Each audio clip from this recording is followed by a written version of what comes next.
All right, my name is Philip Theodore. I am sitting here with my client, Sharon Canty. Um, I am a student at Southern New Hampshire University taking a human services communication class. I am required to conduct my second mock interview. Sharon, I just want to let you know that this is being recorded. If you feel uncomfortable or you'd like to stop recording, we can stop at any time. I will let you know that this recording will be shared with my teacher and possibly my class. Like I said before, if you're uncomfortable with the recording or uncomfortable anytime during the interview, feel free to speak up and we will stop immediately. I will let you know that this is a confidential place, so you are protected by the HIPAA laws, but anything you say in regards to harm to yourself, harm to someone else, or anything regarding harm to a child or child neglect, I am legally obligated to report. With all that being said, let's get started. I have my client Sharon here. Sharon, introduce yourself and why are you here? I am Sharon Canty, and I just finished completing about 4 months of treatment, and I really need housing, some type of sober living. That I've actually found a place. I possibly have a job set up, but I'm having trouble with the financing of this sober living. I'm really old and I'm tired. I don't want to use anymore. And if I go back to my environment, I will definitely use again.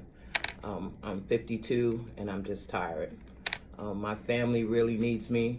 My mom is not doing the best right now, and I really want to be there for my family.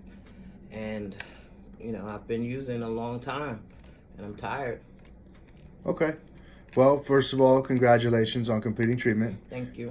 You're getting ready to take the next step in your recovery and in your life, and this transitional phase is huge for you. It can either essentially propel you into a happy, long, and healthy life, or you can also make the wrong choice due to getting your free will back. But in regards to housing, let me ask you a couple questions. First, are you a resident of Montgomery County? Yes, I am. Great, awesome. And you said you had a job set up. Have you officially been hired yet? Yes, I have. Okay, great. And you also said you had a house picked out, a sober living house? Yes. Okay. And there's space for me. The bed is open. I've already applied and had an interview. Okay, great. So I know from my experience there are many sober houses require some type of a deposit or move-in fee.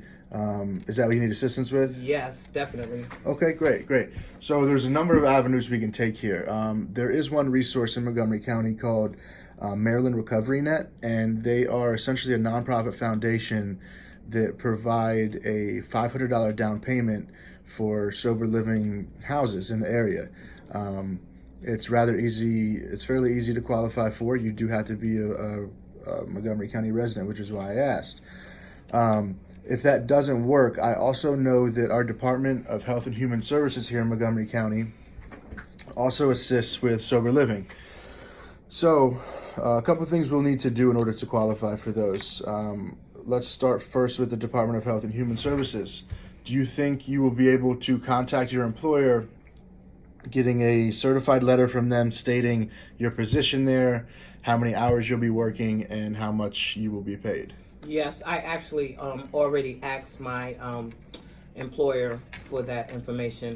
I already have it. Great. The next thing is, so I know that you will need that letter from your employer. You will also need a letter from the house president or organization you will be living in. Is the house, two of the large recovery homes in this area are Oxford houses or Stepping Stones houses? Are you getting into either one of those? I think it's going to be Oxford. I'm almost sure it's Oxford House. Okay, so Oxford houses are essentially self-governing by the people who live there. Each house is assigned a house president. So what you'll need to do, if you haven't already, is get a letter from your house president. It's giving your move-in date, how much rent will be, the deposit required, and when you plan on moving in. Do you think that'll be an issue? No, not at all. They're willing to give me that letter. They said they would. Okay, great. So I think that's our best bet. Before we contact MD Recovery Net, I'd like to see you get those things in order and then make your way to the Department of Health and Human Services. I'm pretty sure with those letters, they'll grant you the $500 deposit. when do you actually leave, or I'm sorry, when is your transition date out of the treatment center you're in right now? I think I have a week and a half left. Okay, great. Well, that gives us a little bit of time to work with, which is great. So since you mentioned you were in treatment for about 4 months, I'm assuming you're at a lower level of care where you're able to leave the facility and go out and have freedom, essentially. Yes, Am I right? I'm on level 3, which affords me to go and apply for housing and try to get it together. Okay, awesome. Are you going to need transportation? Do you need any transportation assistance to the Department of Health and Human Services? Yes, I would need transportation. I would like transportation. Okay.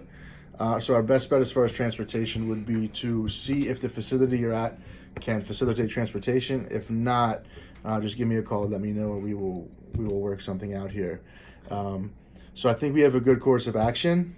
We just need to execute now. Is there anything else besides the funding for housing that I can help you with? No, I think that's my main goal right now, is to secure sober living so that I can continue my journey. Okay. And hopefully, Great. stay clean. So let's do this. Let's have you take the next week or so. Since you said you have about a week and a half left in treatment, I would take the next 5 to 7 days, get the necessary letters that we talked about, get those in order. Let me know when you get all those, and we will see about transportation to the Human Service building. Once that is done, I do know the turnaround time for the deposits is fairly quick. You usually get the check within about 24 hours if approved. And at the end of the day, if that doesn't work, we can fall back on other resources. So we will get it done one way or another. Okay. Do you have a contact information or email that I can contact you once I've received all the Absolutely. paperwork? My card is right there on the desk. Feel free to take one. You can call me anytime. Thank you. If I don't answer, leave a voicemail, and we'll be in touch shortly.